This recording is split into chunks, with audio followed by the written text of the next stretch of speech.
Hey guys, tonight we're not stepping into a battlefield or a smoky kitchen or a plague-ridden street.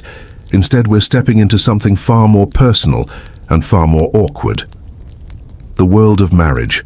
Not the kind of marriage filled with flowers, speeches, and wedding DJs, but marriage as it was for centuries, a ritual of duty, family, and survival, wrapped in traditions that, to our eyes, feel strange, sometimes even humiliating.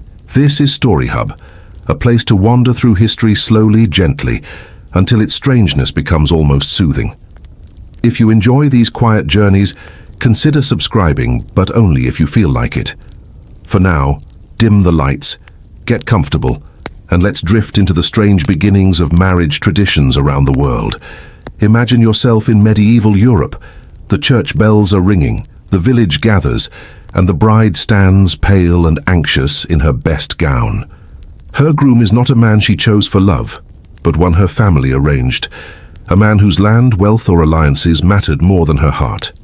Marriage here is not private, it is public, it is a spectacle, and it begins not with intimacy, but with the community watching closely, ensuring the union is real and binding. In some places this meant the bedding ceremony. After the vows were spoken and the feast consumed, the couple was led, sometimes pushed into their bridal chamber by cheering friends and relatives. They weren't left alone. Instead, the room filled with laughter, toasts, and song. Guests sometimes lingered until the newlyweds climbed into bed. Some even stayed to witness the first moments of consummation, or at least to hear enough noise to be convinced. It was awkward, invasive, and deeply uncomfortable by modern standards. But to them, it was vital. A marriage wasn't about two hearts joining. It was about families, property, alliances. And proof of consummation was proof that the union was real. Other cultures had their own strange beginnings. In ancient Rome, for example, brides were expected to weep at their weddings, even if they were happy. Why? Because marriage was seen not as personal joy, but as a symbolic abduction from her family. Brides were often carried over the threshold by force, a tradition echoing back to older times when women were literally captured from neighboring tribes. It wasn't romance, it was ritual, a symbolic show that the woman was leaving one household and entering another, often against her will. Imagine the feeling, sitting at your own wedding feast expected to cry in front of family and friends, not from sadness, not from fear, but because custom demanded it. The awkwardness of pretending grief in a moment that was meant to define the rest of your life. And yet these strange beginnings had meaning. They reminded everyone that marriage was not private. It was a public contract, a duty, a performance meant to reassure families, neighbors, and entire communities. If you're enjoying this quiet drift through the awkward side of history, take a moment to like and subscribe to Story Hub. It helps us keep sharing these strange traditions with you. Now, let's continue. Even the way couples were paired could feel awkward by our standards. In many societies, brides and grooms were strangers on the wedding day. In medieval Europe, they may have exchanged only a handful of words before the ceremony. In dynastic marriages across Asia, Africa, and the Middle East, the union was arranged when the couple were still children, decided by parents, sealed with gifts or dowries long before the two ever met. Imagine standing at an altar, not holding the hand of someone you loved, but of someone chosen for you so because of their family name, their wealth, or the farmland they owned.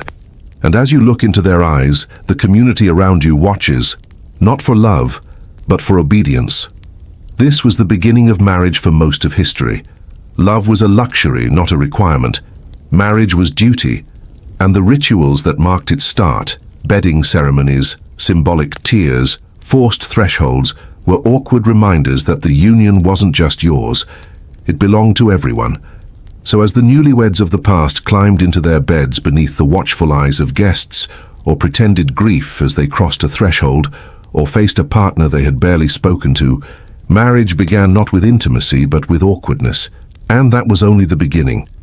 Because in the next chapter, we'll look at what came after the vows, the tests, the proofs, the humiliations that followed, when marriage wasn't just witnessed, but judged.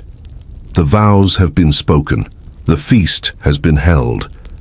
But in many parts of the world, a wedding was not complete when the music faded. In truth, the awkwardness was only beginning. Because marriage was never just about the couple. It was about families, neighbors, and entire communities. And those communities often demanded proof that the union was real, that the couple would bring honor, fertility, and children. And that proof was rarely private. Take, for example, the practice of displaying the bed sheets.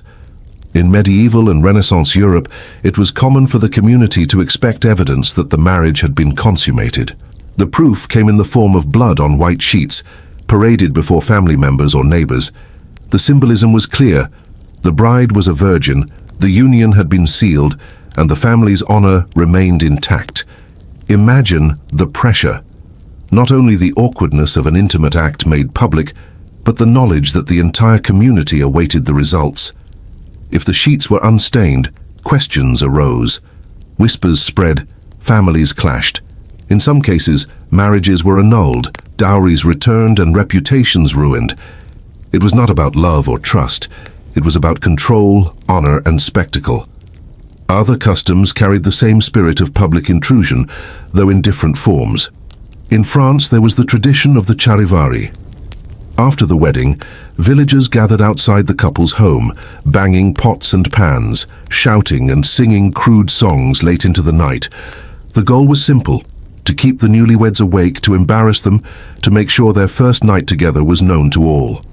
Sometimes the noise went on for hours, long past midnight, until the couple emerged weary and red-faced, to share food or drink with the crowd. It was rowdy, awkward, and exhausting. And yet, it was seen as essential a way for the community to welcome the marriage by reminding the couple that privacy was not theirs to claim. Beyond Europe, traditions carried their own tests of endurance. In some cultures across the Middle East and Africa, brides were adorned with elaborate henna designs before the wedding, a practice still celebrated today for its beauty and symbolism. But in the past, the preparation could take hours, even days, with the bride expected to sit perfectly still, as her hands, arms, and feet were painted with intricate patterns. Any movement could smudge the designs, bringing shame. What seems to us like a joyful ritual often felt like an ordeal, endured in silence while surrounded by watchful eyes. In other places, ritual fasting marked the union. A bride and groom might go without food for a set period before or after the ceremony, believed to purify the body or increase fertility. Hunger, weakness, and faintness accompanied their vows, a physical reminder that marriage was not only a union of love, but of discipline and sacrifice.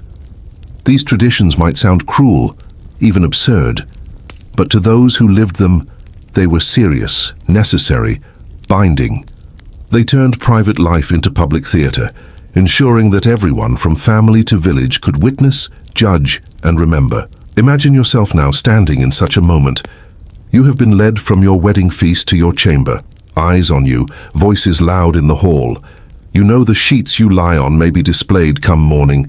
You hear the clang of pots outside your window, laughter rising from the street. You feel the weight of a henna pattern drying on your skin, the ache of hunger in your stomach. And through it all, you are expected to smile, to endure, to prove. It is awkward. It is invasive. It is exhausting. And yet it is tradition. If you've been enjoying this quiet journey into the awkward corners of history, take a moment to like and subscribe to Story Hub. It helps us keep exploring the strange rituals of the past together. Now let's continue. The truth is, many marriage traditions were never designed for the couple. They were for the families, the neighbors, the gods. They were about honor, fertility, proof, and spectacle. And though the forms differed, sheets in Europe, noise in France, henna in the Middle East, fasting in Africa, the meaning was the same. A wedding was not private. It was a performance. And as you lay in your chamber exhausted, ears ringing with laughter and banging pans, stomach growling with hunger, you realize marriage was not the gentle union of two hearts. It was a trial, a public ordeal, a spectacle to be endured. But this was not the end of awkwardness, because once the vows were sealed and the proof demanded, the community still had more in store. Traditions of luck, omens, and mockery would follow, each stranger than the last. In the next chapter, we'll step into that world, where brides were smeared with soot, grooms were mocked, and laughter came at the expense of the couple themselves. Because marriage, in many places, was never just sacred. It was awkward, messy, and at times humiliating. The vows are spoken. The feast is finished. The proofs and spectacles have been endured. But even then, the marriage was not considered safe, nor the couple secure. Because in many parts of the world, it wasn't enough to marry. You also had to protect the union. Against bad luck, against spirits, against gossip, against fate itself. And so came a host of rituals, some playful, some humiliating, all designed to make sure the couple's future was sealed. To us, they feel strange. To them, they felt necessary. Let's begin in Scotland, with a custom known as the blackening of the bride. On the day before the wedding, or sometimes even hours before the ceremony itself, the bride was seized by friends and family. She was smeared with soot, feathers, ashes, spoiled milk, even rotting food. Her hair was tangled, her clothes ruined, her dignity left in shreds. Then she was paraded through the streets, a laughing spectacle for neighbors and strangers alike. The logic was simple. If she could endure this humiliation, she could endure marriage. If she could face the laughter of the crowd, she could face whatever trials awaited her in the years to come. Imagine it. You stand sticky with spoiled ale, your face covered in ash while the people you love most jeer and cheer. To us it feels cruel, but to them it was a ritual of strength, a strange kind of blessing. Elsewhere, awkwardness came with laughter instead of filth. In India, playful traditions surrounded weddings, some still alive today. The bride's sisters might steal the groom's shoes, hiding them until he paid a ransom. Guests might stage mock fights, teasing the groom with jokes and pranks. Beneath the color and music of the ceremony, the awkwardness was deliberate. It was a reminder. Marriage was not only a union of two people, but of two families. And those families had to test each other, laugh with each other, and sometimes laugh at each other. For the groom, standing in his fine clothes while young children ran off with his shoes, it was awkward, but it was also a way of weaving him into the family through play. In Eastern Europe, mock abductions of the bride became common. During the wedding feast, friends or relatives might steal the bride, whisking her away to another part of the village or tavern. The groom was forced to negotiate for her return, often paying in coin or in rounds of drink for the guests. The symbolism was ancient, echoing back to times when bride capture was real, but in its new form, it became a game, a way to laugh at the seriousness of marriage, to make the groom squirm, to remind the couple that they belonged not only to each other, but to the community around them. And then there were the omens. In parts of Europe and Asia, superstitions governed the wedding day. If it rained, it was good luck, a sign of fertility. If the bride stumbled on her way to the altar, it foretold trouble. In some places, guests broke plates or glasses, the shards meant to ward off evil. In others, brides wore charms sewn into their dresses, or carried herbs to keep spirits away. These omens added layers of awkwardness to the day. Imagine tripping on your gown and seeing the guests exchange knowing glances, or being handed a burnt piece of bread as a charm against infertility. The weight of superstition was heavy, and every movement seemed to carry meaning. To us, these rituals feel strange. To smear a bride with filth, to steal a groom's shoes, to abduct a laughing woman from her own feast. It all sounds absurd, but to them, it was serious, even sacred, because marriage was never just about the couple. It was about survival, fertility, community. These rituals ensured that the union was not only blessed, but tested, mocked, and woven into the fabric of society. Pause here for a moment. Imagine yourself as the bride in Scotland, covered in soot, shivering as rotten food clings to your hair. Imagine yourself as the groom in India, standing barefoot, surrounded by laughter, digging for coins to ransom back your shoes. Imagine yourself in a crowded tavern, your bride missing, your friends demanding a round of drinks before they'll bring her back. It is awkward, it is humiliating, but it is also joyful in a strange, uncomfortable way, because the awkwardness itself is the point. If you've been enjoying this strange journey through the rituals of the past, take a moment to like and subscribe to Story Hub. It helps us keep wandering together through these forgotten traditions. Now, let's finish this story. The rituals of luck and omen remind us that marriage was never secure until the community said it was. You could take your vows, share your feast, even prove your union. But until you had endured the laughter, the pranks, the omens, your marriage was not truly complete. And in the end, that awkwardness was not just tolerated, it was celebrated. But what does all of this mean for us, looking back? In the final chapter, we'll reflect on the bigger picture. What marriage meant before love, why these traditions mattered so deeply, and what awkward echoes of them remain in the weddings we still hold today. Because the truth is, we still carry pieces of this awkward history with us. And that is where our journey ends. The feast is over. The guests have laughed, shouted, smeared, stolen, and teased. The proofs have been given, the omens observed, the rituals endured. At last, the candles burn low, the music fades, and the couple is left in the quiet of their chamber. But even now, the weight of tradition lingers. Because in the world we've walked through tonight, marriage was never simply about two people. It was about something larger: family, community, survival.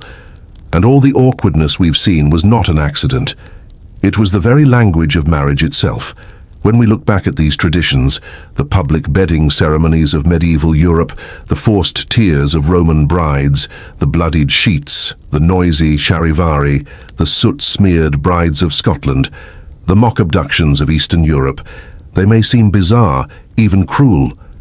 But each served a purpose. Marriage was not private. It was a contract, a display, a performance.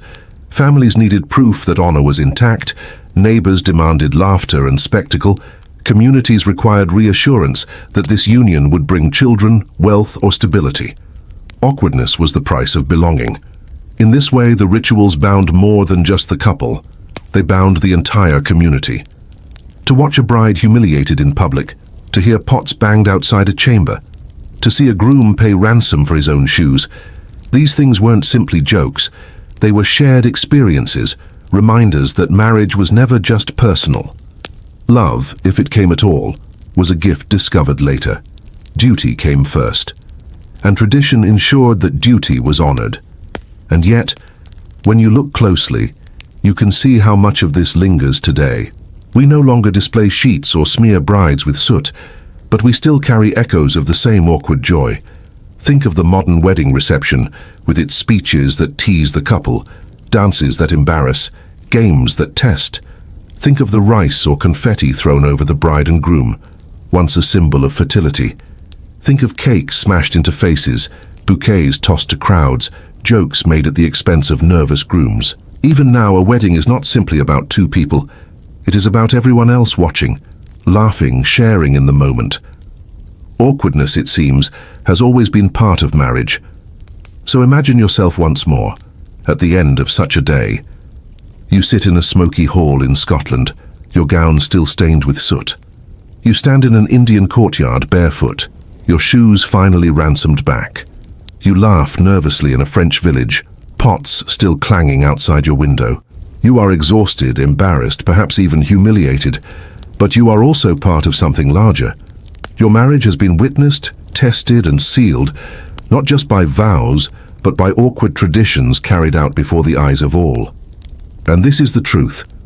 Marriage has always been less about romance than about community, less about two hearts and more about two families, two lineages, two futures bound together. And though we may find the rituals strange, though we may laugh at the soot and the shoes and the shouting, they tell us something timeless, that marriage, in every age, has been too important to leave in private hands. If you've enjoyed this quiet journey through awkward history, take a moment to like and subscribe to Story Hub. It helps us keep bringing the forgotten past to life. And as you drift towards sleep, think of how strange it would feel to be caught in these traditions, to be paraded, tested, mocked, and judged, all in the name of marriage. Because the truth is simple, you wouldn't last a day in the world of awkward marriage traditions. And yet in some ways you already have. For even today, in the laughter of receptions, in the pranks of friends, in the awkward moments of ceremony, echoes of the past remain. Gentle reminders that marriage has always been a little uncomfortable and always a little public. And perhaps that is part of its charm. Hey guys, Tonight we're stepping not into the Lord's great hall where banners hang and nobles feast, but into the world hidden beneath it all. A place where the air is thick with smoke, where grease clings to your clothes, and where the fire never truly dies. And let's wake together inside the heart of a medieval castle. Not as a knight, not as a lord or lady, but as one of the invisible servants whose day begins long before the rest of the castle stirs. The first sound you hear is not a rooster crowing or church bells calling. It is the sharp, echoing clang of the kitchen bell, summoning you from a restless sleep on your straw pallet.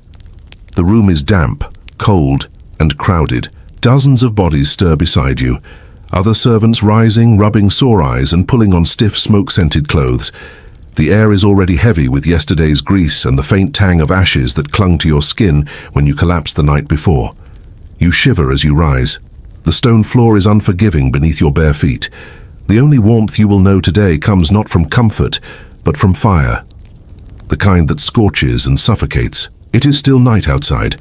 The sky beyond the arrow-slit windows a deep, unbroken black. The lord of the castle and his family sleep soundly upstairs, wrapped in fur and linen. But for you, and those like you, the day begins now. Your first task is the fire. Always the fire. The great hearth in the kitchen has burned all night, banked under ash to keep a few coals alive. Now, in the cold before dawn, you crouch low, blowing softly, coaxing sparks into flame. You pile kindling, then larger logs, until the fire roars to life once again. The smoke curls upward, stinging your eyes, filling the cavernous space with a sharp, bitter smell that will never quite leave your clothes or hair. Around you, others hurry through their own duties. A boy barely 10 years old hauls buckets of water from the well, his arms trembling beneath the weight. Another servant chops wood in the courtyard, the thud of the axe carrying through the stone corridors. A kitchen maid kneads bread dough in silence, her hands moving rhythmically through flour and water, the sound dull against the wooden board. By the time the faintest line of grey touches the horizon, the kitchen is already alive. Pots clang, knives scrape, and orders barked by the head cook echo sharply in the stone chamber. You are only one small cog in this machine, but without you, without each tired body moving in half-darkness, the castle above would never wake to warmth or food. The work is endless, even now in these first hours. Fish must be gutted, their sharp smell cutting through the smoke. Chickens must be plucked, feathers flying into the air, clinging to sweat-damp skin. Grain must be ground into coarse flour, the stone wheel groaning as it turns. And still the fire must be fed, always fed, until the heat presses against your face, reddening your skin, drying your lips to cracks. Halfway through the morning's labor, your body is already weary. Sweat trickles down your back, though the air outside is cold. You pause for a moment, wiping your brow with the back of your hand, staring at the flames that will burn until long after nightfall. And as you catch your breath, let me gently remind you, if you're enjoying this journey into the hidden corners of history, like and subscribe to Story Hub. It helps us keep telling these strange and forgotten stories, and it means you won't miss the next one. Now, let's step deeper into the kitchen. The sun is barely up when the first wave of bread comes from the oven, its crust dark and smoky, its smell filling the air. But this bread is not for you. It is for the Lord's table, for the nobles who will rise to eat in silver and glass. You will eat later, if anything is left. You are sent to fetch water again. The bucket scrapes your hands raw, the rope burning your palms as you lower it into the well. When it returns, heavy with icy weight, your shoulders ache as you carry it back. The water sloshes onto your bare feet, soaking into the dirt floor, but you cannot stop. Another bucket waits, and another. By now the kitchen is a storm of motion. The spits are being loaded with whole carcasses, haunches of venison skewered and bound with iron. Cauldrons bubble over open flames, steam rising in clouds, filling the air with a mix of scents both savory and foul. Dogs pace hungrily at the edges of the room, snapping at scraps. Rats dart beneath the tables, ignored by all but the scullions tasked with chasing them off. The noise is deafening. Pots slam against stone counters, knives strike bones, wood crackles and spits. Voices overlap. shouts cutting through the chaos, orders to hurry, to stir faster, to clean more thoroughly. And over it all, the voice of the head cook, booming commands like a general on a battlefield. Your hands are red from scrubbing pots with sand, the grit grinding into your skin until they bleed. Your eyes water constantly, smoke rising in thick waves to the rafters. Your hair smells of ash. Your tunic is stained with grease. And still, the day has only just begun. This is only the first chapter of your life in the castle kitchen. By the time the Lord and his guests sit down to feast, you will have already worked yourself raw. By the time they toast with wine, your hands will be blistered. And by the time they laugh at the table, your body will ache as though it were 50 years older than it is. The kitchen fire is alive now, roaring, ready for the labor of the day. And you, like all who serve here, are bound to it. Its smoke will cling to you long after the feast is finished. Its heat will consume you until the night, and tomorrow before dawn you will wake again, to coax it back to life. Because in this place the fire never rests, and neither do you. The fire roars now, blazing in the wide stone hearth. Its glow paints the kitchen walls a trembling orange, shadows stretching like restless figures across the smoke-darkened ceiling. The day has properly begun, and with it comes the true chaos of a medieval kitchen. Step inside fully and you'll see at once. This is not a cozy hearth, not a simple room where food is made with care. It is an engine, a living, breathing beast of stone, fire and sweat, that devours wood, water and flesh, spitting them back as steaming dishes bound for the Lord's table. The first thing you feel is the heat. It slams against you as you enter, pressing close from every side. The fire itself is only part of it. The cauldrons bubble with boiling stews, kettles hiss, spits groan as they turn. The air is thick, hot, and wet with grease. Sweat begins to bead on your skin the moment you step inside, and by the end of the day it will soak your tunic through. The noise is next. The steady clatter of knives against wood, the hiss of dripping fat, the thud of cleavers striking bone. Voices layer over one another, orders shouted, complaints muttered, children whimpering as they scrape pots or haul buckets. Dogs bark at the edges of the room, hoping for scraps. Somewhere in the rafters, pigeons flutter, nesting in the warm smoke that curls upward. It is overwhelming, but there is no time to stand still. Because in this place, everyone has a role, and every role comes with its own misery. At the very bottom of the kitchen hierarchy are the scullions. They are the ones bent over steaming basins, scrubbing pots blackened with soot, scraping grease from wooden platters with handfuls of sand. Their hands are always raw, their backs always bent. No one thanks a scullion. If they do their job well, they go unnoticed.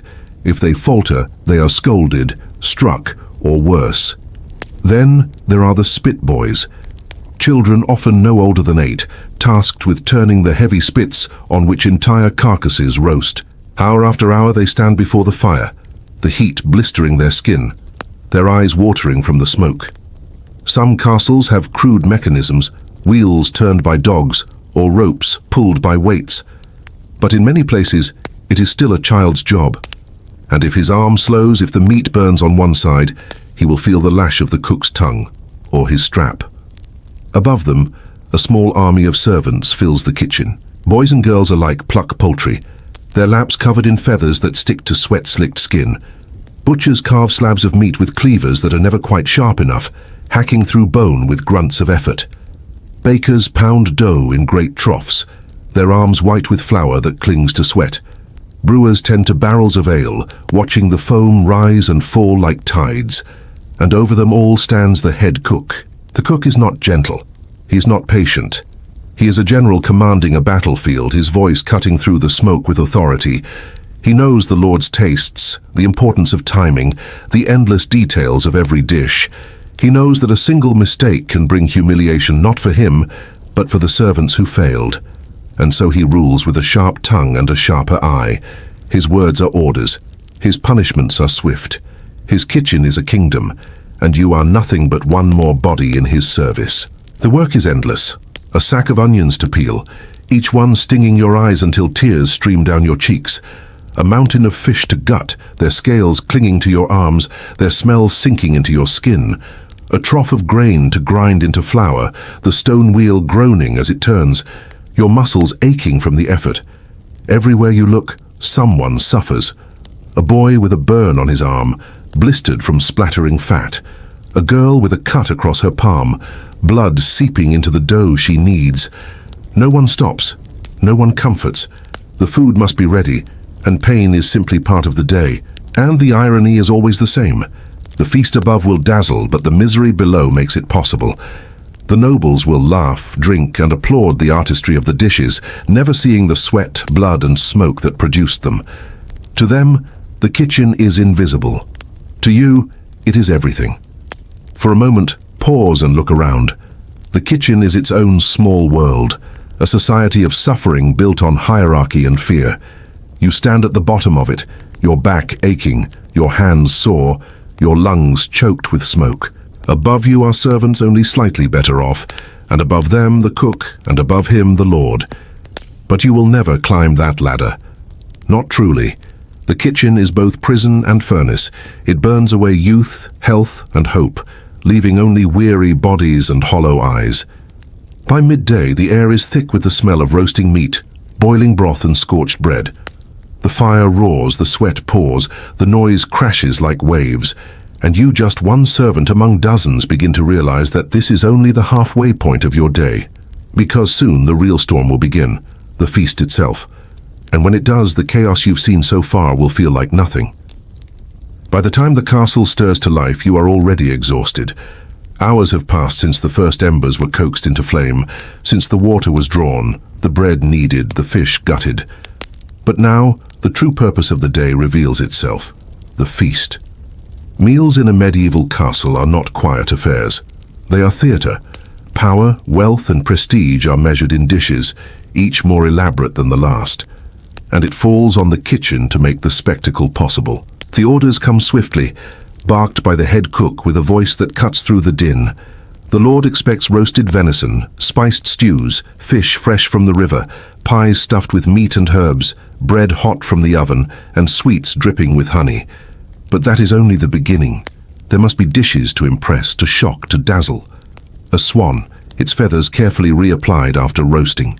A pie that, when opened, releases live birds into the hall. A roasted peacock, painted with gold leaf, its tail spread wide as if in eternal display. The kitchen is no longer merely busy. It is frantic. Servants rush in every direction, arms laden with baskets of vegetables, trays of meat, pitchers of broth. Cleavers strike bone in steady rhythm. Knives slice through heaps of herbs, hands plunge into cauldrons to stir bubbling stews. Dogs bark and snap at the edges, hoping for scraps, while rats dart across the floor, ignored in the chaos. The heat is unbearable now. The fire fed constantly to keep spits turning and pots boiling. Sweat drips from every brow, salt stinging raw eyes and open cuts. You are pulled into the frenzy at once. Perhaps you are set to pounding spices, your arms aching as mortar grinds against pestle. Spices are precious, their scent sharp and exotic. Cinnamon, cloves, pepper, treasures from far-off lands worth more than gold. To spill them, to waste even a pinch, would be unthinkable. And so you grind carefully, though your muscles tremble. Or perhaps you are sent to the butcher's, where carcasses hang from hooks, slick with blood. The smell is thick, metallic, heavy in your throat. You haul slabs of meat across the floor, your tunic stained, your hands slippery. The floor beneath you grows slick, and more than once you stumble, barely catching yourself. No one stops to help. There is no time. The head cook roars above it all, his voice echoing like a war drum. Orders overlap, shouted across the cavernous room. Stir the broth. Turn the spit faster. More wood for the fire. Where is the bread? The pressure is relentless. The feast must be perfect, because in the great hall above, failure is humiliation not just for the cook, but for the entire kitchen staff. And while the chaos below grows, the hall above glitters. The Lord and his guests recline at long tables, banners draped overhead, torches flickering against painted walls. Minstrels play music, jugglers entertain between courses, goblets of wine flow freely. Each dish that leaves the kitchen is carried upstairs with ceremony, presented like treasure. The nobles marvel, they laugh, they applaud. They see only artistry, never the agony behind it. You, however, do not see the laughter. You only hear the crash of pans, the hiss of fat hitting flames, the steady crackle of firewood devoured by the hearth. Your world is the heat, the noise, the smell, the labor that makes the feast possible. Mistakes here are costly. A dish too salty, a roast underdone, bread burned at the edges. Each can bring punishment. Sometimes it is a beating from the cook, a sharp strike with the flat of a knife or a wooden spoon. Sometimes it is humiliation, a scolding shouted in front of the entire kitchen staff. And always, it is fear. Fear of being replaced. Fear of losing the scraps of wages that keep your family alive. You push through exhaustion, hands blistered, arms sore, eyes watering from smoke. The hours drag, yet there is no pause. Each course must be ready in time, each dish delivered without fail. There is no space for mercy, no chance to stop. The feast above must dazzle, and your suffering is the price. At last the courses are complete. The final dish leaves the kitchen, carried aloft by trembling hands, and silence falls for the first time all day. The fire still roars, the pots still bubble, but the frenzy has slowed. You sag against the wall, legs trembling, chest heaving. But the day is not over. Because when the nobles have had their fill, when they push aside their plates and laugh over wine, the real misery begins again. The cleaning. It is here in the quiet after the storm that the cruelest truth of the feast reveals itself. The nobles feast, the kitchen labors, and when all is done, the servants clean. There is no reward, no gratitude, no rest. Only bones to scrape, platters to scour, pots to scrub until your hands bleed anew. And when the scraps are finally handed down, you eat standing, from what remains, cold crusts of bread, gnawed bones, the dregs of stew from the bottom of a pot. It is fuel, not pleasure. You eat quickly, hungrily, before returning to your work. Above, the laughter still rings, muffled by stone walls. Below, you are invisible. The feast was never for you. This is the hidden truth of the castle's splendor. Behind every dazzling banquet lies a kitchen full of sweat, smoke, and silence. A world where exhaustion never ends, where children labor like machines, where lives are measured not in years but in meals prepared and fires fed. And tomorrow, it will happen all over again. But for tonight, the work is not yet done. Because even as you scrape grease from pans and sweep bones from the floor, the fire still burns, waiting for the next day. And it will not rest until you do. The feast has ended. Above, in the great hall, the nobles lean back in their chairs, their bellies full, their voices thick with wine. Songs echo against stone walls, laughter drifts through corridors, the clatter of goblets and plates continues long into the night. But here below in the kitchen, the work is far from over. The chaos of preparation has given way to the misery of cleaning. Pots blackened with soot sit in piles, some so heavy it takes 2 servants to drag them to the washing trough. Wooden platters are heaped with bones gnawed clean, crusts of bread hardened to stone, scraps of meat stuck in grease that has already cooled and hardened. Knives, cleavers, and ladles are scattered everywhere, sticky with fat, dull from constant use. The air is thick with the stench of waste wine spilled and turned sour, grease gone rancid, bones left to rot. Rats creep closer now, bold in the quiet, darting across the floor to snatch what the dogs missed. The torches sputter low, filling the air with smoke that stings your eyes. And you, exhausted beyond words, must still scrub, sweep, and scrape until the stones themselves gleam once again. You are handed a pot so wide you can barely lift it. The inside is blackened from hours above the fire, a thick crust of burnt porridge fused to the bottom. There is no soap, no soft sponge, only sand and a rag. You kneel, scrubbing until your hands are raw, until your arms shake, until the grit of sand grinds into your skin. The smell of charred food fills your nose, the taste of ash lingers on your tongue. Around you, other servants move like shadows, their voices low and weary. Some sweep the floors, pushing piles of bones, ash, and feathers into heaps. Others scrape grease from wooden tables, the sound shrill and grating. The spit boys, their arms still trembling from hours of turning meat, collapse against the wall between tasks, only to be kicked awake by the cook. There is no rest yet, and all the while the fire still burns. Logs are thrown onto it even now, not to prepare a meal, but simply to keep it alive until morning. Its glow is relentless, its heat still pressing against your skin, even after hours of labor. The fire never sleeps, and so neither do you. At last, when the hall above grows quiet and the laughter fades into drunken murmurs, scraps are brought down. This is your meal, your reward for a day's labor. A servant sets a bucket on the floor. Inside are crusts of bread, greasy bones with shreds of meat still clinging, and the remains of a stew that has grown cold. The smell is sour, the taste plain, but you do not hesitate. You crouch with the others, scooping what you can before it disappears.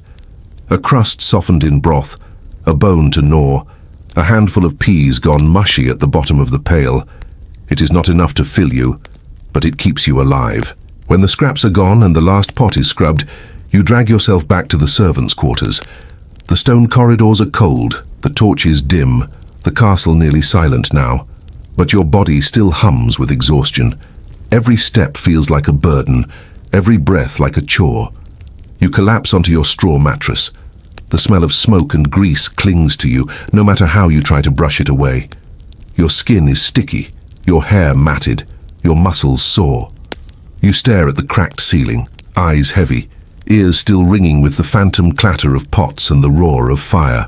In your dreams tonight you will still hear the cook shouting, still feel the heat of the flame, still taste the bitter grit of sand on your tongue. And before dawn, the bell will ring again. You will rise, you will light the fire, and the cycle will begin anew. This is the truth of the medieval castle kitchen. It is not glamour, not feasting, not joy. It is labor without end, danger without recognition, exhaustion without relief. It is a world built on invisible suffering, hidden beneath the glittering splendor of the great hall above. The Lord eats swan gilded in gold, you eat scraps from a bucket. The Lord laughs over wine, you scrub bones in silence. The Lord praises the artistry of the feast. No one remembers the hands that made it possible, and that is why you wouldn't last a single day in a medieval castle kitchen. Because the fire would break you, the endless noise, the sweat, the hunger, the pain. It would crush you long before the feast ever reached the hall, and if by some miracle you did endure a single day, you would wake tomorrow only to face it all again. The fire waiting, the cook shouting, the pots gleaming with grease. The kitchen never rests, the fire never dies, and neither would you, until it consumed every ounce of you.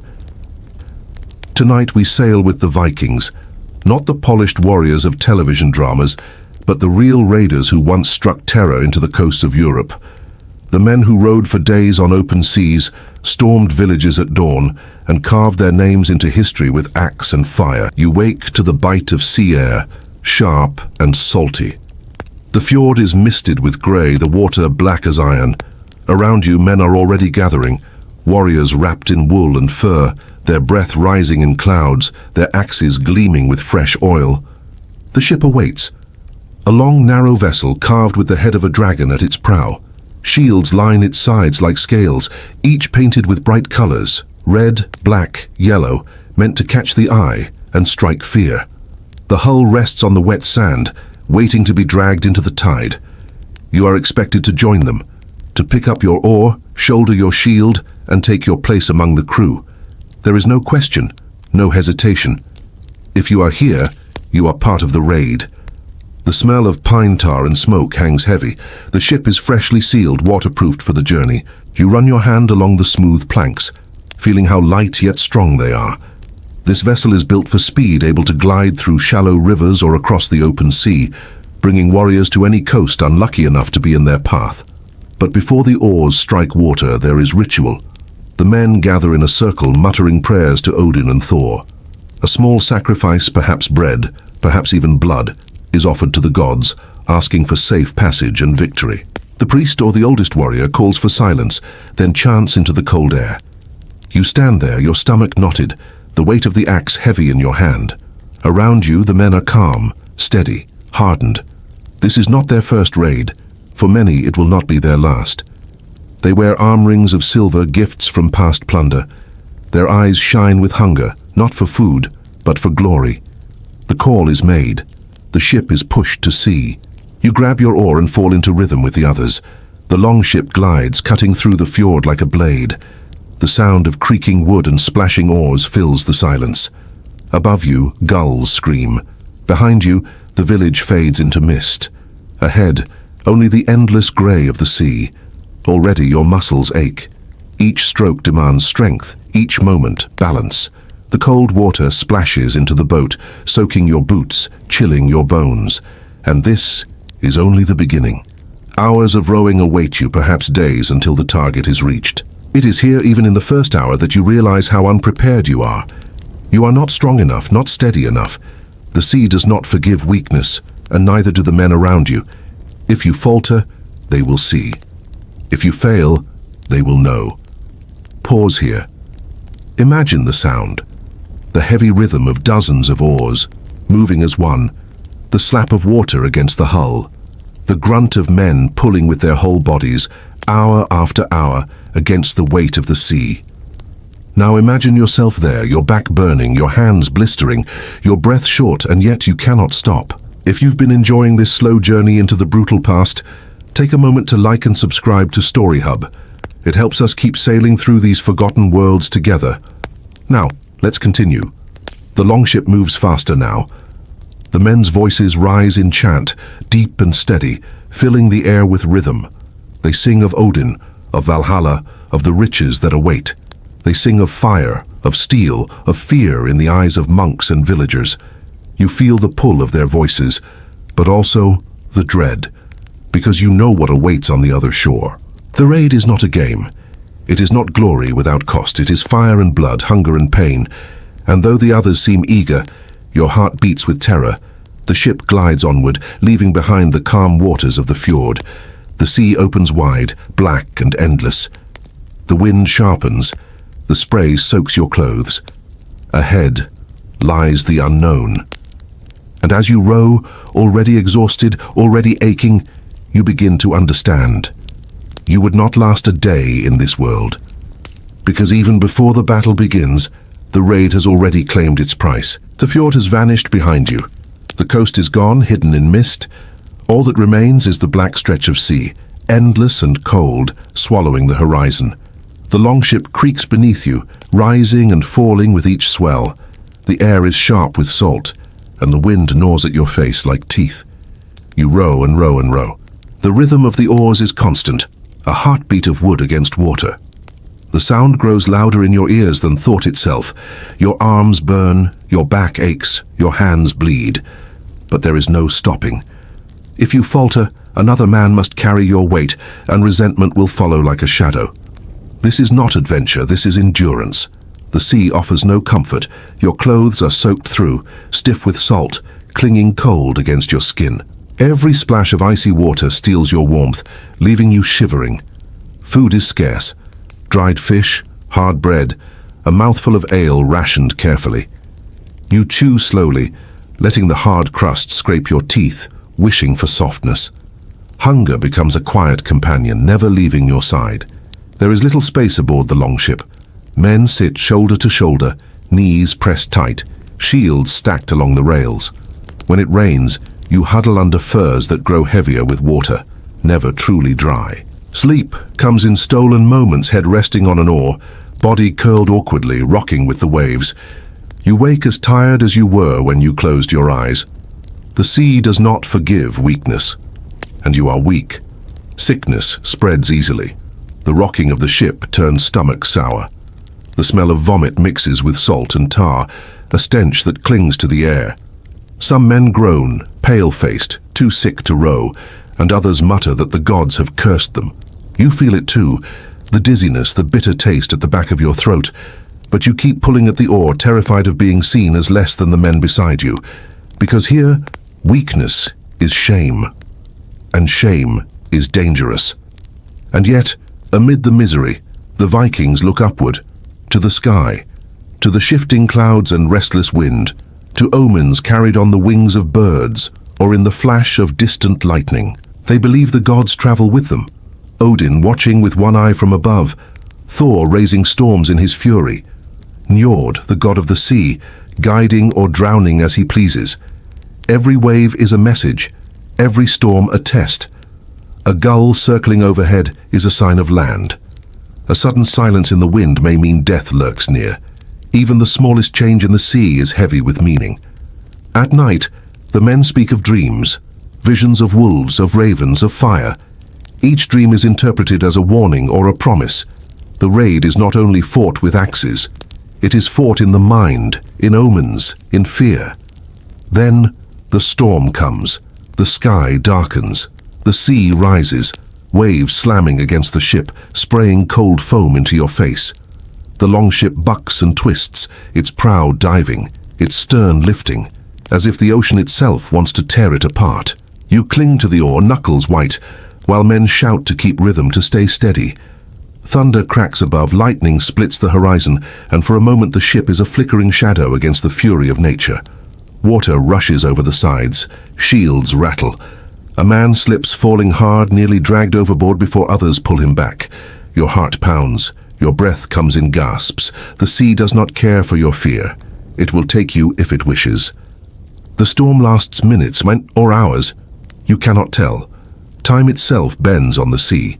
When it finally breaks, when the waves calm and the sky lightens, you are soaked, shaking, exhausted. The men mutter thanks to Thor for sparing them, to Njord for guiding them. You mutter nothing. You simply cling to the oar, too numb to speak. Pause here. Imagine the feeling of your skin cracked with salt, your body aching, your stomach hollow. Imagine sitting on wet planks with no warmth, no comfort, only the endless sea and the endless pull of the oar. This is not glory, this is survival. If you're still with me on this rough sea, take a moment to like and subscribe to Story Hub. It helps us keep rowing through these long nights of history together. Now, let's press onward. Days pass, each one the same. Rowing, hunger, cold, fear. Sometimes the wind is kind, filling the sail and sparing your arms for a few hours. Sometimes the sea is calm, reflecting the stars above so clearly that you almost forget the misery. But it never lasts. The men chant to keep rhythm. Songs of raids past, of monasteries burning, of silver pouring from the hands of terrified monks. Their voices are deep, rough, carried by salt and smoke. The songs lift their spirits. They do not lift yours. You begin to realize something unsettling. You are not strong enough to be a Viking. Not on the oar, not in the storm, not in the endless waiting. You are already broken, long before steel has touched flesh. But ahead land is near. Birds circle above, the air smells faintly of earth and grass. The men grow restless, eager. Their hands grip weapons as tightly as their oars. The time of waiting is over. The time of blood is coming. And that, perhaps, is the most terrifying truth. Because the sea is brutal, yes, it starves you, soaks you, tests you, but it is nothing compared to what comes next. When the longship scrapes against foreign sand, when the men leap with shields and axes, when the raid begins in fire and screams, it is then you will truly know why you would not last a day in this world. Dawn breaks red upon the horizon. The longship drifts into shallow water, its dragon-headed prow cutting through mist. Ahead lies a village, quiet and unguarded. Smoke curls lazily from chimneys. A church bell tolls faintly, calling monks to prayer. The people have no idea what waits beyond the waves. The oars are pulled in. The ship glides silently now, carried by the tide. Shields are lifted, weapons readied. You clutch your axe, its weight foreign in your hands, your palms already raw from days of rowing. Around you, the men breathe heavily, their eyes sharp with hunger, not for food, but for silver, for cattle, for captives, for glory. The silence is broken by a roar. The Vikings leap into the surf, splashing through the shallows, shields raised, voices lifted in a terrible cry. The villagers freeze, then scatter. Some run for the church, others for the woods, children clinging to their mothers. The air fills with panic, with the crack of doors slamming, with the first screams of fear. And you are swept along, stumbling through water, axe clenched, heart pounding. The clash is immediate. Doors are kicked open, huts set aflame. The smell of smoke mixes with salt and sweat. Men burst from their homes, wielding sticks, farm tools, anything to defend themselves, but they are no match for steel. A monk, clutching a wooden cross, shouts a prayer before being cut down. The Vikings move as a storm, swift, merciless, overwhelming. One grabs a villager by the arm, twisting, dragging him into the dirt. Another kicks down the church doors, emerging with chalices of silver, the cross torn from the altar. Fire catches on thatched roofs, and soon the entire village glows orange against the pale morning sky. And then, the fighting. A man charges you desperate, wielding nothing but a hoe. You raise your axe clumsily, your arms heavy, your breath shallow. He strikes, the blow glancing off your shield. You swing wildly, the axe whistling through the air, connecting not with precision, but with fear. The sound it makes when it lands, the dull, wet crack, freezes you. The man falls. The world spins. The noise is deafening. Shouts, screams, fire, steel. This is not the battle of stories, not the neat clash of warriors. This is chaos, and you are drowning in it. The Vikings, though, are not. They fight with discipline, their shields locking in a wall, their axes and spears thrusting in rhythm. They chant as they move, each step measured, each strike deliberate. This is what they are made for, what they have trained for. You are not. Your arms tremble, your stomach twists. The smell of blood makes you gag. Your vision blurs, not from sweat, but from shock. You cannot keep pace with them, you cannot keep pace with death. Pause here. Imagine the heat of fire on your face, the sting of smoke in your eyes, the metallic taste of blood in the air. Imagine the sound of a child crying, a woman screaming, a man begging in a language you cannot understand. Imagine swinging an axe again and again, knowing each strike takes more than silver. It takes a life. This is the raid, and it is unbearable. If you're still with me, and if this glimpse into the chaos of history feels as heavy as it does fascinating, take a moment to like and subscribe to Story Hub. It helps us keep bringing you these journeys into the darkest corners of the past. Now, let's return to the raid. The looting continues. Livestock is driven toward the shore, silver piled into sacks, captives bound with rope. The village is no longer a home. It is ash, ruin, spoils. But for the Vikings, this is success. They laugh as they drag barrels of ale to the ship. They shout to one another over the roar of flames, their arms heavy with treasure. They boast of kills, of courage, of the fear in the villagers' eyes. This is their glory. For you it is horror. Every sound cuts deep.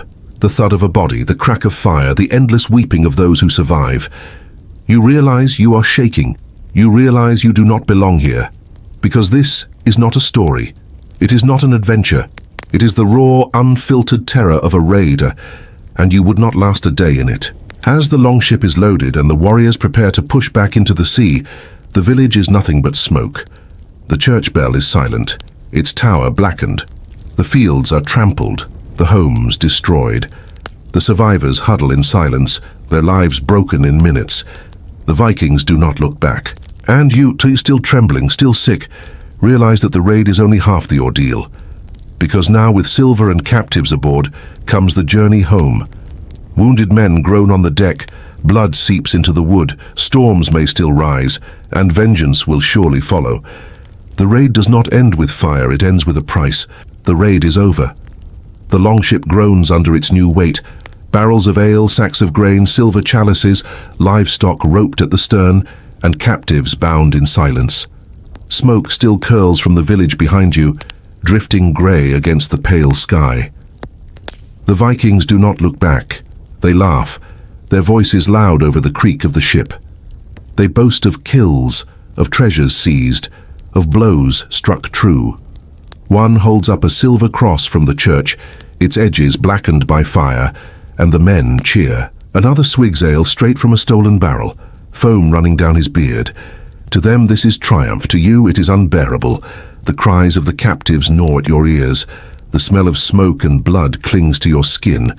Your stomach twists, your body weak, your mind hollow. And still there is no rest. The sea waits once more. The oars are lowered. The men take their places. The chant begins again. You row, but your arms ache beyond measure. Each pull feels heavier than the last. Blisters tear open, salt burning the raw skin beneath. Your body trembles, but you cannot stop. The others row without complaint, their faces steady, their voices lifted in rhythm. You realize then, they are built for this. You are not. The voyage home is no easier than the voyage out. Storms rise suddenly, Black clouds swallowing the horizon, waves crashing against the hull. Men bail water with frantic hands, shouting to the gods. Lightning flashes, thunder roars, and the ship bucks like a beast, trying to throw you into the sea. The wounded moan, their cuts festering in the damp air. Some die quietly, their bodies wrapped and cast into the waves given to the sea. Others linger, fevered and delirious, their groans a constant reminder of the raid's cost. Food runs low. The dried fish turns rancid, the bread harder than stone. Hunger sharpens, thirst burns, and sleep comes only in broken moments against wet planks. You are trapped between exhaustion and fear, each wave another test, each hour another weight. And yet, through it all, the men around you seem unchanged. They laugh at the storm, saying Thor swings his hammer above. They speak of Odin's ravens, watching from the sky, carrying tales of their deeds to Valhalla. They pass arm rings of silver between them, planning how they'll boast when they return home. Their eyes burn not with regret, but with pride. You do not understand it. How can they bear this? How can they thrive in it? But then you realize this is their world. They were raised for it. They were hardened by it. The sea, the storm, the blood, the hunger.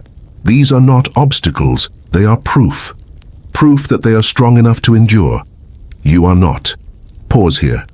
Imagine your body hollow with hunger, your skin cracked with salt, your arms trembling as the oar slips in your hands.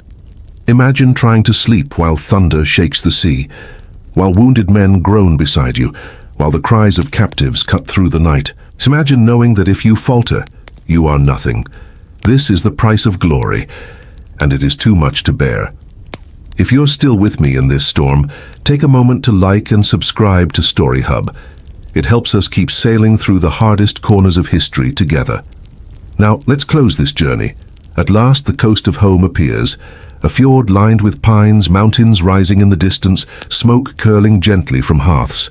The longship glides toward the shore, battered but unbroken. Families gather on the beach. Children run, shouting. Women watch with relief or dread. The men leap into the surf, laughing, carrying treasure, driving livestock, dragging captives. Songs rise, boasting of the raid, of silver seized, of foes slain. You step onto the sand, but your legs buckle. You are too weak, too hollow, too shaken. The Vikings stride tall, their names soon to be carved into sagas, their deeds sung in smoky halls for generations.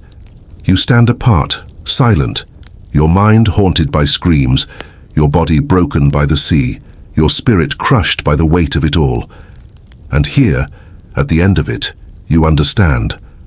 The glory of the Viking raid was real. Silver, fame, honor, songs that outlived the men themselves. But so was the price. Hunger, storms, wounds, fear, and the blood of innocents left in ash. You would not last a day in it. Not at the oar, not in the storm, not in the fire, not in the silence afterward. Because to last, you would need not only strength of body, but strength of soul. A heart hardened enough to bear the sea, the gods, the violence, the price. The Vikings had it. You do not, and that is why their names live on in saga and story, and why yours would have been lost in the waves. Around the 10th century CE, where the air shimmers with heat, camel bells, and the weight of tribal oaths that could shatter like glass in a sandstorm. Forget the caliph's marble palaces, or the merchants' spice-laden caravans. You're not a sheikh with a falcon or a poet with a lute. You're just you, a Bedouin nomad herding camels across endless sands, your heart entangled in a love that could ignite a blood feud, fiercer than the Simoom winds. You wake to the harsh glare of dawn piercing the goat-hair tent, the air thick with the scent of camel dung, acacia smoke, and the faint spice of last night's stew. Your home is a black tent, woven from goat wool by your clanswomen, its walls rippling like the dunes outside, pitched in an oasis on the Sahara's edge. Your bed is a woven palm mat on the sand, covered with a wool blanket that smells of sweat and survival. You're a Badawi, a nomad of the Banu Hilal tribe, guiding camels through the desert's vast emptiness, your life a rhythm of migration and mirage. Your possessions are light but vital, a curved dagger, a leather waterskin, a woven saddlebag of dates, and a hidden silver necklace tucked in your robe, a gift from Zahra, the daughter of a rival clan whose love could spark a war of spears and honor. You whisper a prayer to Allah, your voice blending with the grunt of camels and the distant howl of a jackal. Hygiene is a ritual of scarcity, as precious as water in a land where every drop is a gift from the heavens. You step outside, sand shifting under your bare feet like warm silk, to a shallow well ringed by date palms. Soap is a trader's luxury, so you scrub with fine sand, its grains scraping away sweat and dust, leaving your skin raw but refreshed, the desert's own exfoliant. You rinse with water from the skin, its metallic tang sharp on your tongue, and clean your teeth with a miswak twig, its fibrous end bitter as survival. Your robe, coarse wool dyed indigo, is shaken free of sand, its folds releasing the smell of campfire and myrrh.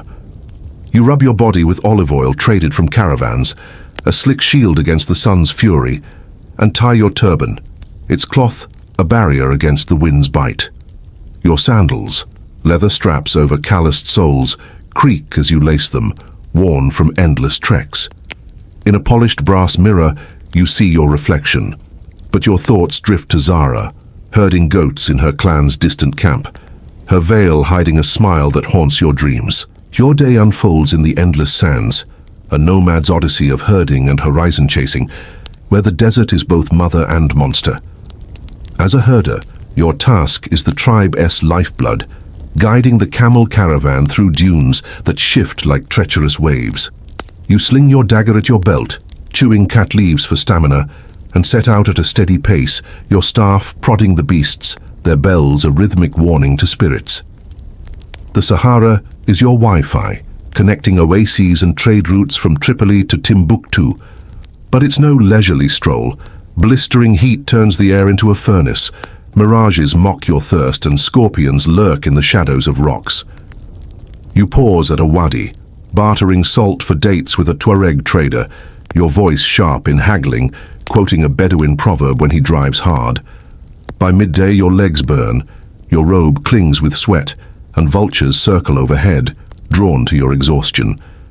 You sip water from the skin, its warmth a brief reprieve, and scan the horizon for raiders, their shadows a lurking threat in the ergs. Zahra is your heart's hidden oasis, a daughter of the rival Banusa, the tribe whose beauty blooms like a desert rose amid thorns.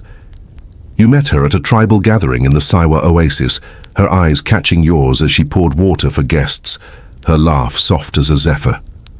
"Meet me by the date palms at midnight," she whispered, her hand brushing yours with a forbidden spark. Her role as a herder's daughter, bound by tribal honor, makes your love a defiance of the Badu code, punishable by blood feud or banishment to the empty quarter. Each stolen moment is a risk. A note passed in a saddlebag of figs, a glance during a caravan crossing, a kiss beneath a starry sky, her lips tasting of honey and courage. The drama thickens like a sandstorm. A rival tribesman, Karim, spies your meetings, his smirk sharp as a Jambia dagger, demanding your finest camel to keep silent. Your sheikh, sensing disloyalty, watches you closer, his decrees heavy with suspicion. Zahra urges you to flee to the Red Sea coast, where waves might hide your love. But leaving means forsaking your clan, their lives tied to your herding skills. Your heart is a battlefield, torn between tribal oaths and Zahra's warmth, each step a drumroll for a choice that could end in spears or sorrow. The nomad's life is a gauntlet of perils, both earthly and divine. Sandstorms howl from the void, their grains blinding like Allah's wrath, burying tents and scattering herds. Scorpions and vipers hide in the dunes, their venom a swift end to a careless step.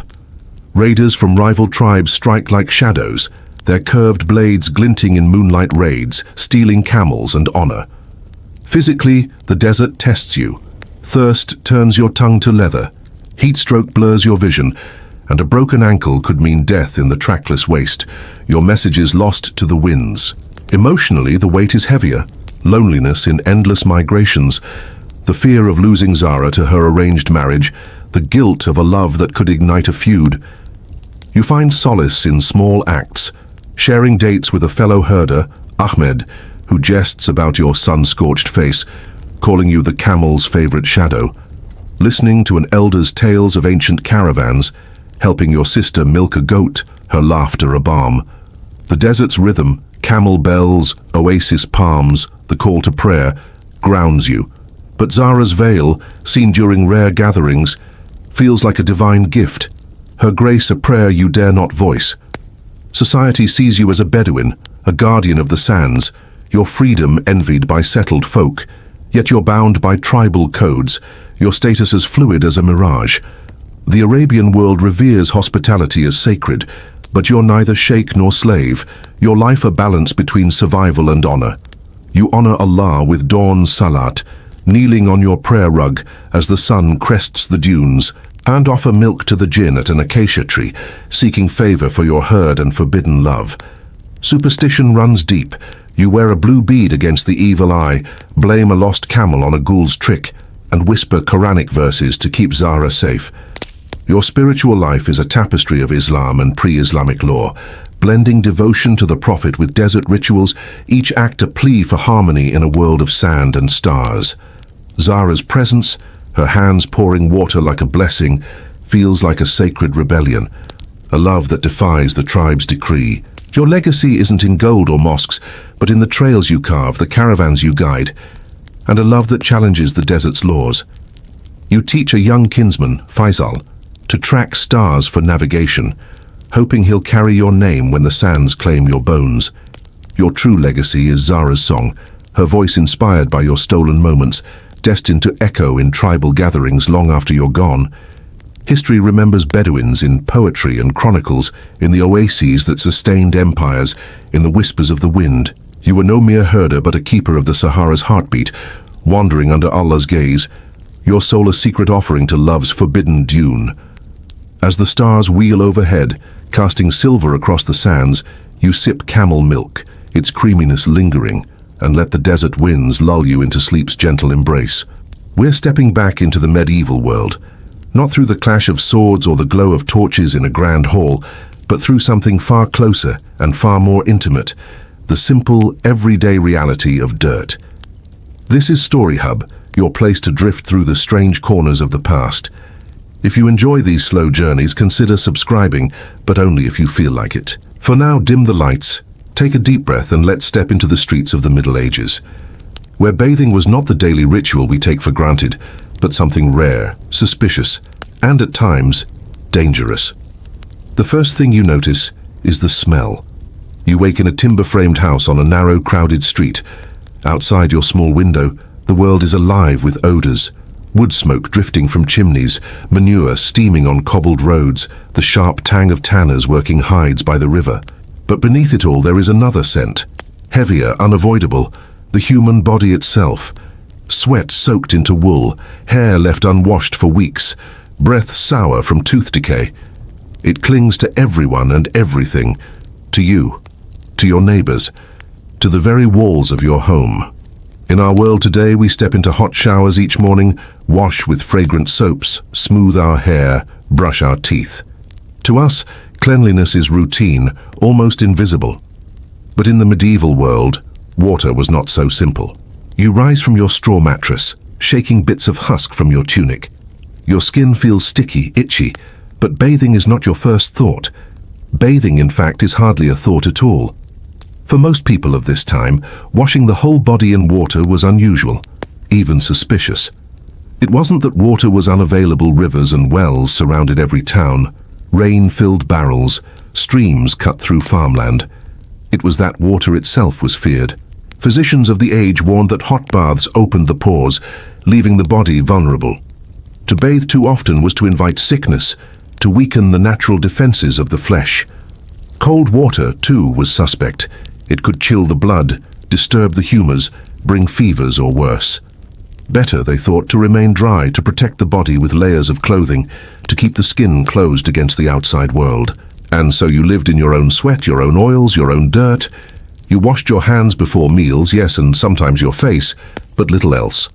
A full bath was a rare event, perhaps once a month, perhaps once a season. For some, perhaps never. That did not mean people didn't long for relief. After long days in fields, after weeks of travel, after endless smoke-filled nights by the hearth, the thought of plunging into cool water was tempting. And indeed, in some towns, bathhouses existed, public places where men and women could strip, soak and steam. But even there, suspicion lingered. Bathhouses were not just places of washing. They were places of meeting, of gossip, of business, and all too often of vice. To step into one was not only to risk disease, but to risk your reputation. The church frowned on them, moralists condemned them, and whispers followed those who visited too often. In time, as plagues swept across Europe, fear deepened. People came to believe that sickness spread most easily in warm water, in shared tubs, in steamy air. The very act of bathing, once a small luxury, became seen as a danger. And so the dirt stayed. Imagine yourself now stepping into the street. The morning sun climbs slowly, but already the smell of humanity fills the air. Children run barefoot, their feet black with grime. Women draw water from the well, careful not to spill it. Every drop is precious, not for bathing, but for cooking, for brewing, for animals. Men return from the fields, faces streaked with sweat, hands cracked and filthy. No one minds, no one notices, because everyone is the same. To us it feels unbearable, but to them it is simply normal. The gross truth about medieval bathing is not just that people avoided it. It's that they accepted life in a world where dirt was constant, where sweat was expected, where smell was unavoidable. To live in that world was to carry your own body with you in all its rawness, all its odor, all its discomfort. And you, with your modern habits, your daily showers, your shelves of soaps and shampoos, you would not last a day in it. But this is only the beginning. Because while some feared water, others still sought it.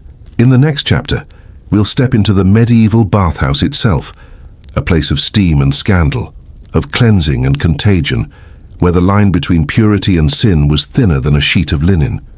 The fire is waiting. The tubs are filling.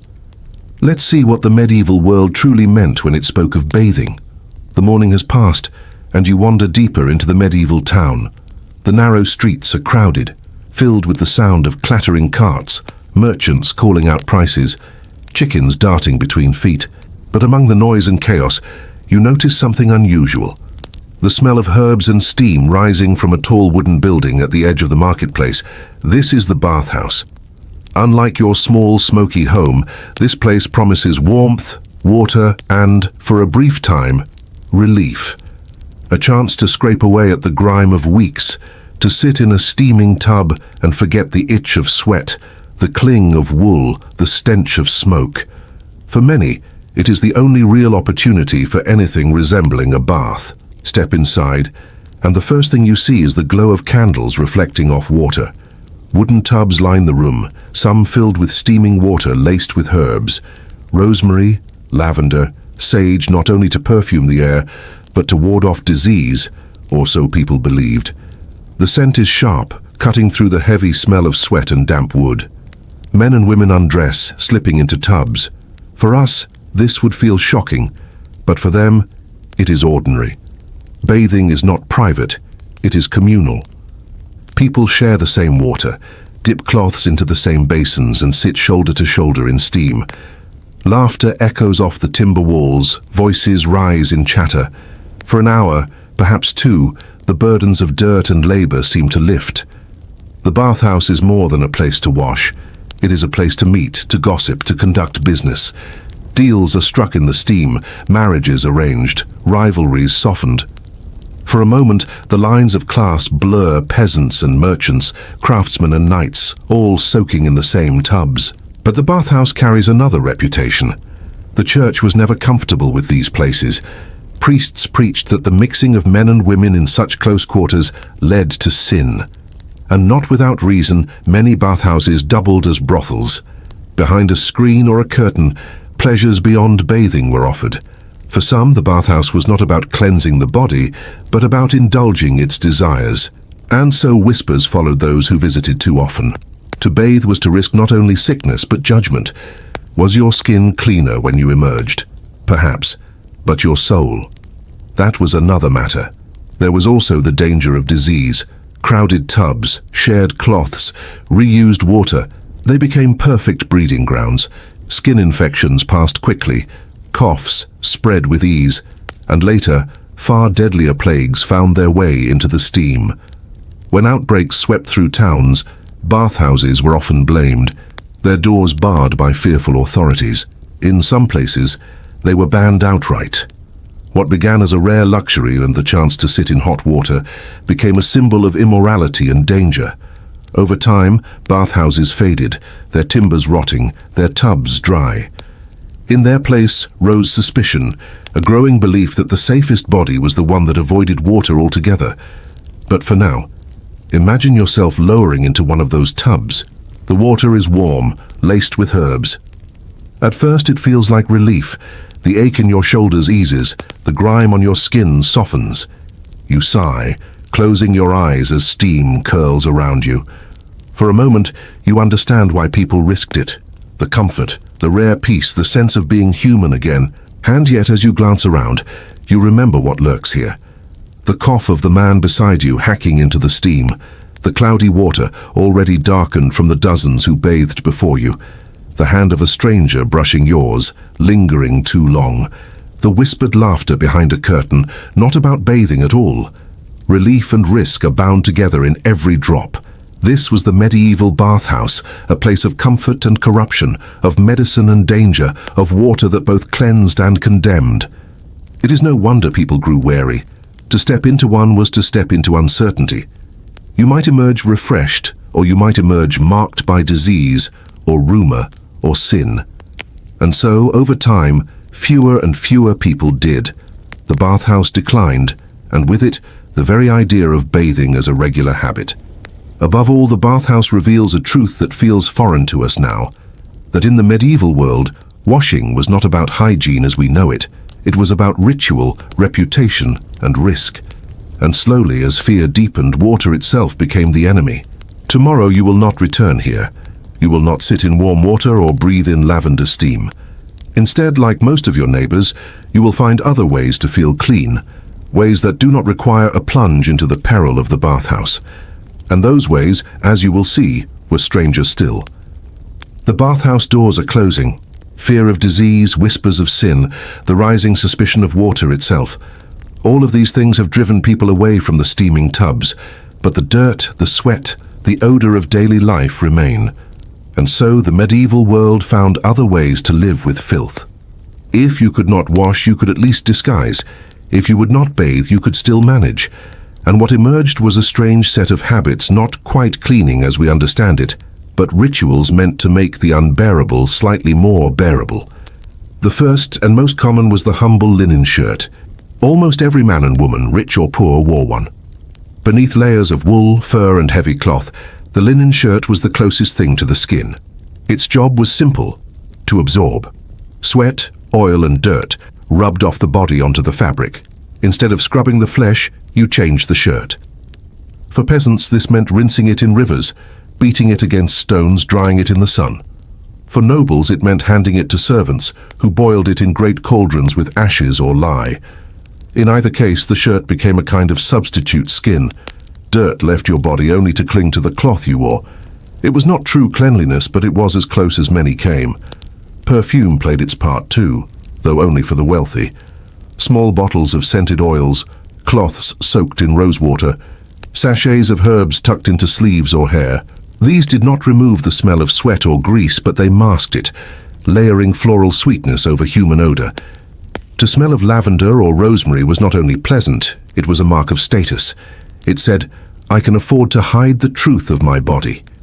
For the poor, herbs were used more simply. Bundles of thyme or mint hung in homes, meant to ward off the stench of smoke and waste. Sprigs were tucked into clothes or chewed to freshen the breath. Sometimes people even burned herbs, letting the smoke curl around them, as though cleansing the body not with water but with fire. Other methods were harsher. Hands might be rinsed before meals, but often with vinegar or wine instead of water. Teeth were rubbed with rough cloths, dipped in salt or crushed mint. Hair was dusted with powders, flour, ground herbs, even chalk, to soak up grease. And for some, cleanliness came not from washing at all, but from smoke. Clothes were hung over fires, the smoke seeping into the fabric, killing fleas and dulling odors. The smell of smoke itself became a kind of perfume, a layer strong enough to mask the stench beneath. To modernize, these practices feel bizarre. We scrub and rinse, lather and rinse again. For us, water is the very symbol of purity, but for them, water was danger, and cloth, herbs and smoke were safer allies.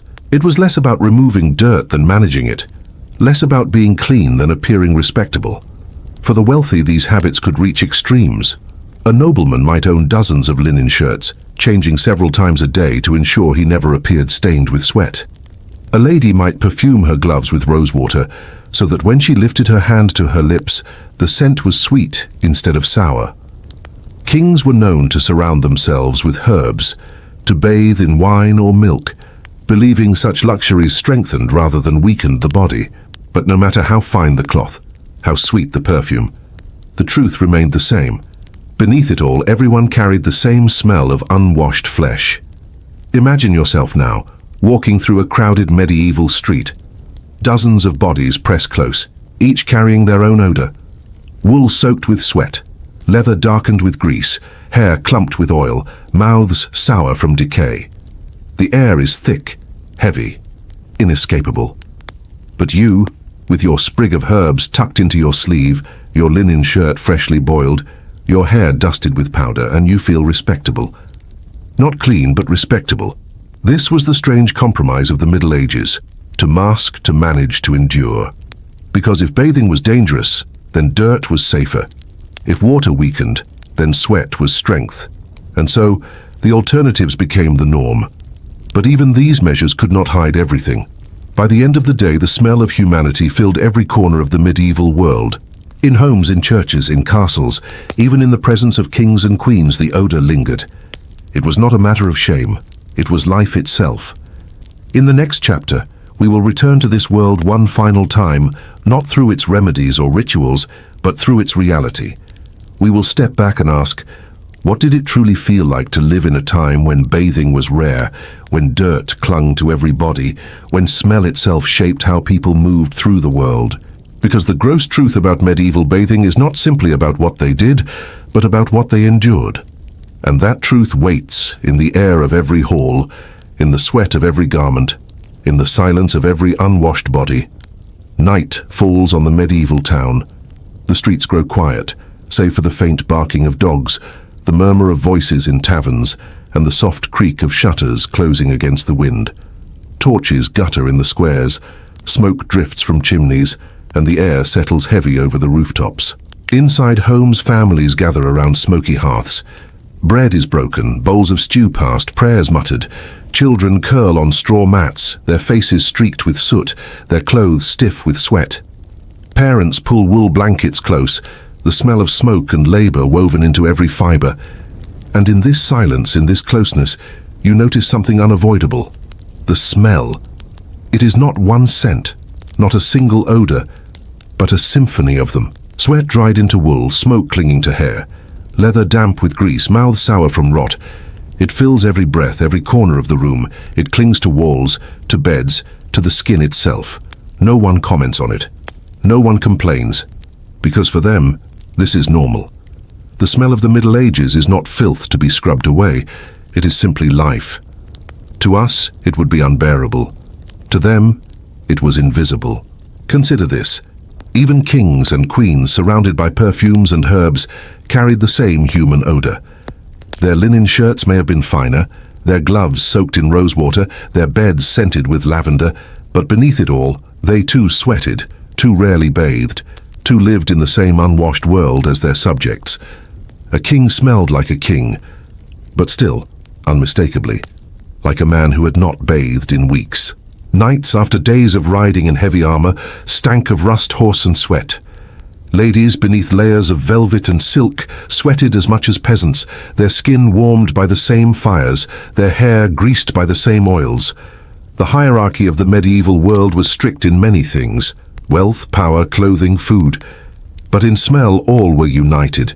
To step into a medieval crowd for us would be overwhelming. A festival with dancers and musicians, a marketplace filled with shouting merchants, a church packed for mass. Each one would be a wall of scent: unwashed hair, damp wool, muddy feet, the breath of hundreds singing and praying together. And yet, within it, people found no offense. They lived in a world without deodorant, without soap, without showers. Their noses grew used to it, their minds ignored it. To them, it was simply the fragrance of humanity. This is the gross truth of medieval bathing. Not only that people bathed rarely, or that they feared water, or that they relied on linen and perfume instead. The truth is that cleanliness itself meant something entirely different. It was not about erasing odor, but about managing it. Not about removing dirt, but about shifting it from skin to cloth. Not about being fresh, but about being respectable enough to stand among others without shame. To live in the Middle Ages was to live inside a body accepted in all its rawness, sweating, smelling, unwashed. And if you today were dropped into that world, you would not last a day. The air would choke you, the streets would sicken you, the closeness of others would overwhelm you. But for them, it was not strange. It was simply life. So as you drift now, think of that world. The glow of torches on stone walls, the laughter of peasants in smoky taverns, the rustle of linen shirts, the faint perfume of herbs, the overwhelming, constant scent of unwashed humanity. The Middle Ages were not clean. They were not fragrant. They were heavy with the smell of life itself, raw and unhidden. And that, more than anything, is the gross truth about medieval bathing.